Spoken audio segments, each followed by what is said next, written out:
Hi, welcome back to our channel. Today we are going to discuss about whether people should retire in Canada or USA. There could be different pros and cons for each country, and everybody has a different situation where they have to pick up whether they should retire in Canada and the US. And let's talk about in detail whether somebody who is considering retiring in near future he should retire in Canada or in USA.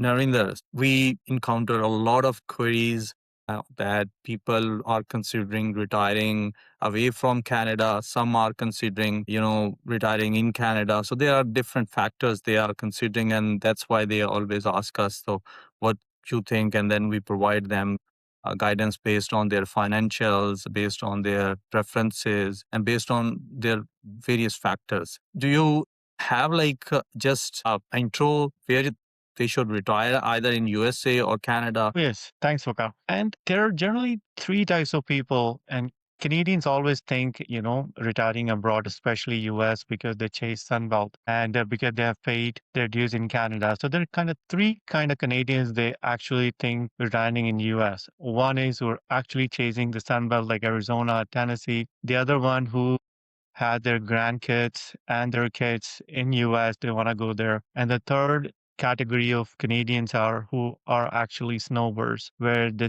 think that they're gonna go in winters and come back here and they think about being permanent in US. So there are three categories of Canadians they actually think of going to US for retirement. But don't And you think as that they are nowadays, preparing, go don't ahead, you okay, think go ahead. nowadays people are also considering based on this new government and also the insurance costs, especially on taxes and Florida, the of keeping the house in USA, it's really difficult for them. And they are also opting these sort of factors when they are talking about retiring in either of these countries. Yeah, there are a lot of good factors too. So not only because for Canadian generally it's an emotional decision too by looking at themselves and everybody wants change, but retirement is a big issue and there are especially the issues that we're going to talk about today, for example, like healthcare, taxation, and getting a permanent residency in US, and also the estate tax and taxing the pension income and all that, that also plays a significant role when people think of retiring in US. And you rightly mentioned the new regime and everything uncertainty these days, and lots of people are actually rather thinking of reverse migration from US to Canada, but we're going to talk about that as well too. But Yeah. yeah, Let's talk about for every Canadian who is considering retiring in USA. The important factor which everybody talks about is healthcare. What do you think about healthcare in USA? If I have to ask, just compare the healthcare in USA and Canada. So who wins, why, and who should consider despite of this con, if we have a con on the American side regarding the healthcare, who should still consider retiring in USA and those who should not consider retiring in USA but in yeah. Canada. This is a very great point because this healthcare is such an important topic for all the Canadians, especially at that stage of life when they're thinking of retirement. Canada, that everyone knows that is free healthcare. So, and it is something very favorable to every Canadian. However, intention is great in Canada, as we say, but execution lacks. For non-emergency services, sometimes you're waiting 18 to 24 months. But in US, those care are readily available. However, you pay for it. In Canada, it's always free for Canadian residents. As long as you're a tax resident of Canada, you can avail those services and you don't need to pay. It covers everything. But in US, it is pretty expensive. And especially if you, yes, But Wakar. if I add into the healthcare part, Medicare is also part of US healthcare system, but that Medicare facility is only available if you are above 65. That is also a con, but since we are talking about retiring in USA, so if somebody who lived his entire life in Canada and has not contributed in US Medicare, so that could be a costly decision for him to pay premium or maybe And that's what I was coming to that point yeah. that if Canadians, when they go to at that stage. So their system is not as simple as Canada. So there's a Medicare, but only available to the U.S. citizens who have actually lived there and they're 65 and over. And if Canadians, if they do not qualify and they are not eligible to participate in their Medicare program because they gotta be there for over 10 years, that way the premiums are very, very high in Canada. So that's the biggest con of retiring in US, that healthcare premiums are generally very high. But on the trade-off is your treatment is readily available if you can pay for it. Yes, that's the con on Canadian side as well. Like as you rightly mentioned, if somebody is in non-emergency situation, so he might or she might has to wait a long, or maybe many hours before he can see a doctor. And on the US side, as you have rightly mentioned, that maybe he has to pay up to $600 of premium per month. So the Canadian Yeah, should and consider this cost. especially Yeah. especially Yeah. when you are spending in US dollars and from Canada, it And earning adds in up Canadians. very Yes. quickly. Yeah, it Exactly. hits you. Yeah. Exactly. So, yes, I mean, it's again, it depends on the situation. Obviously, since we are just covering some pros and cons, let's talk about the another important part of this retirement. That's basically cost of living and income taxes in US. Since Canada tax you based on tax residency, and pretty much all the provinces has, the provincial taxes. That's after your federal taxes. How about like in USA? I guess like which you will obviously you will talk about different states. They don't have any taxes, state taxes, so that could be an advantage. So what you will say that what sort of like what different sort of states they don't have any state taxes? Any idea on that part? That's the biggest another topic that we find out, and lots of Canadians are emotional when it comes to retirement, and they chase sun pretty much, but not every state in US is the same, and some states are tax free where they do not have state tax, but there are other states that they tax you on your CPP and your OA's pension over there.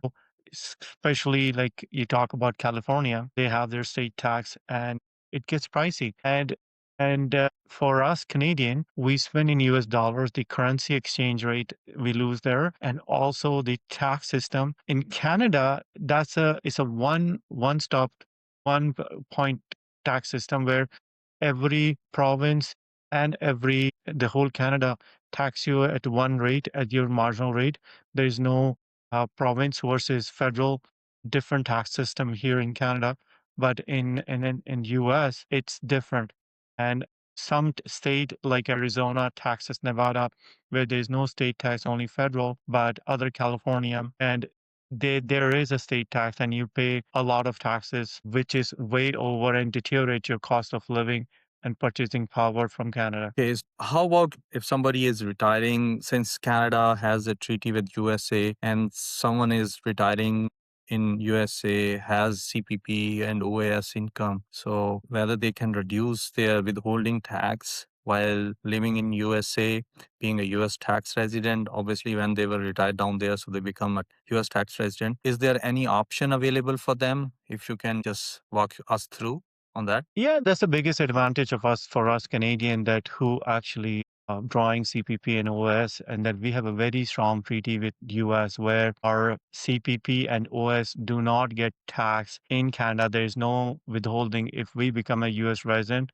and the treaty saves having to be double taxation in US. So, for example, then if you're drawing CPP and OS, then under the treaty you get exemption and you get taxed on only in US, and then you get your federal tax credit over there as well.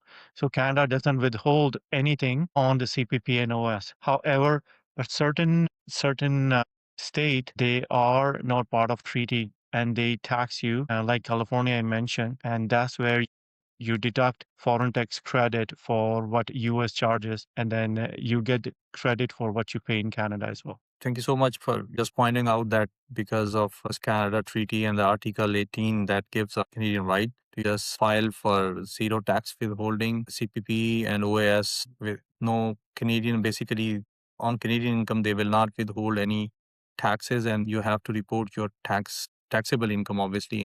in USA, but here you will file Section 217 tax return on top of that, and you will just say if there would be any tax you will pay in USA. How about like if I'll retire in Canada, and what are like different sort of withholdings on CPP, OAS, and how much usually CRA withholds? What sort of tax return or the tax rate applies on your income? If you can just walk us through on that part as well. From our experience, the Canadian tax system, though we say it's very burdensome, but it's relatively simpler than US. So here we have one type of taxes.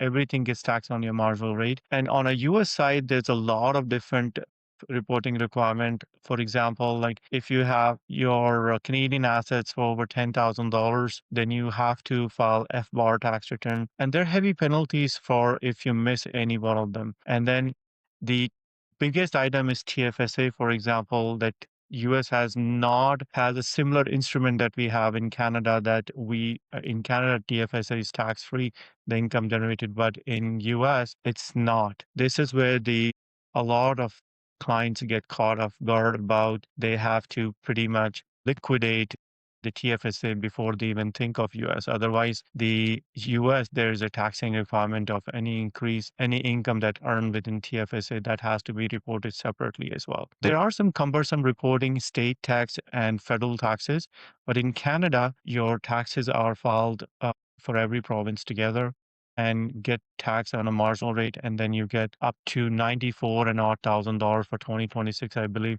There is no clawback for OAS that you can earn. And if you're a resident of Canada, if you're of a low income, then you can also get guaranteed income supplements as well, which you do not receive if you become a non-resident and if you decide to retire in US. Comparatively, the Canadian tax system is much simpler than US, and there are many different reporting requirements in US, and it gets a little heavy and pricey, and the penalties are huge as well. I just want to add, suppose somebody is retiring in USA and has TFSA here in Canada. He becomes a tax resident of USA. So he has to report that TFSA in his 3520 and 3520A reporting requirements. So that would be a cumbersome, basically, which you have rightly mentioned. And on top, if a higher income earner in the retirement, suppose if somebody has saved a lot of in his RRSPs, maybe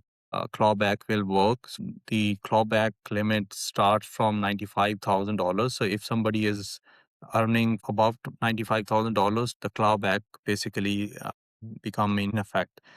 If you are earning outside of Canada and you retire there, so maybe you can skip that clawback. But we will talk about based on situation to situation if somebody will approach us. Okay, so let's talk about a very important part of this retirement journey. We are just talking about like, okay, if you will retire there, this could be pros, this could be cons. If you will retire here in Canada, this could be pros and this could be cons. But the important part, if you decide to retire in USA, then you have to do one important thing before you go there. That is basically departure tax. I guess we forgot to mention that. Let's talk about now No, departure tax. I had left things for the last because I know the sun is always excites everyone and Canadians emotionally feel about retiring in US. But before even think of retirement, that we mentioned that four major things that your health care, your tax in the filing requirements, and as the snowbirds, for example, sometimes snowbirds go there and they want to spend 6 months, but sometimes accidentally they overstay. And that triggers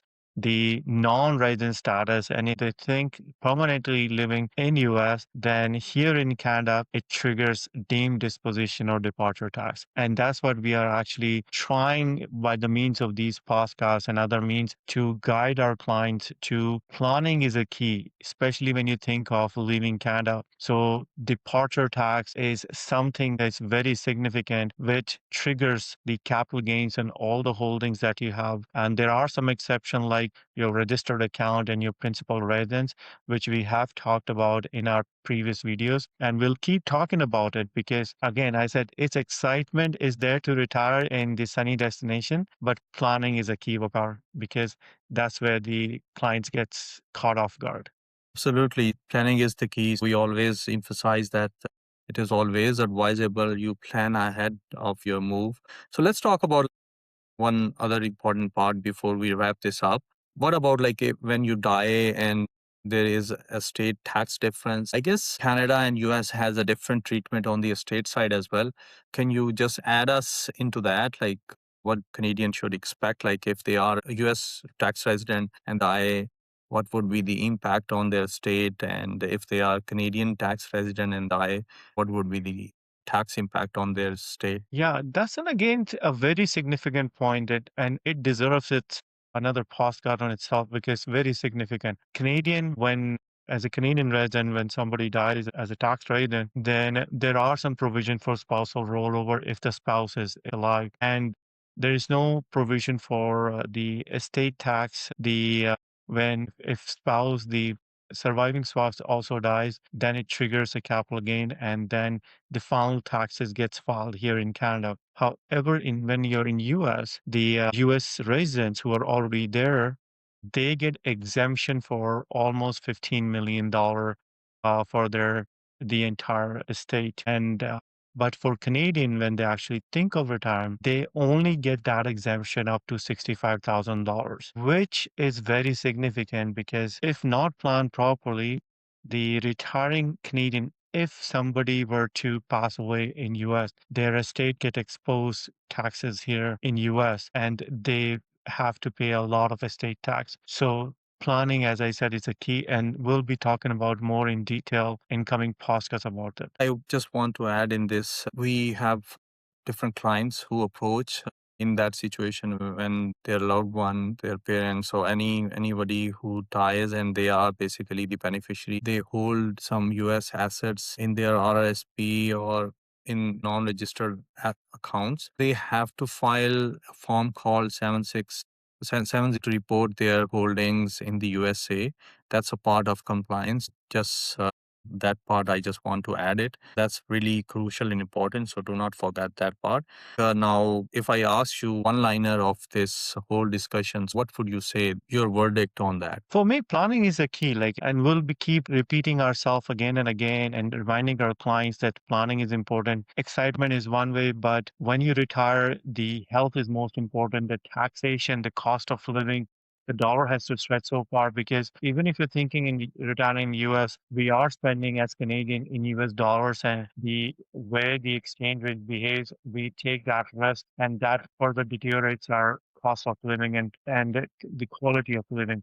Healthcare, the cost of living, the taxation, compliance requirement. Sunny destination, it's excited, it's excitement there, but there are lots of things, including departure tax and estate tax that we talked about, and all the forms and nitty and gritty. There's a lot of complexity retiring in US from when you're as a Canadian for Canadian resident, and that's exactly our goal is to get our clients to be aware of it and help them plan well so that they can achieve their objective of retiring in US. Certainly, this was a very, very fruitful discussion, and thank you so much for just giving us your thoughts on this. And the important part is, as you mentioned, planning, and then everybody has a different situation. We are just talking about the possible pros and cons, and this is not any advice because the situation depends on or varies from person to person. And we encourage if you want to just retire in USA or wherever in the world, so just consult with your tax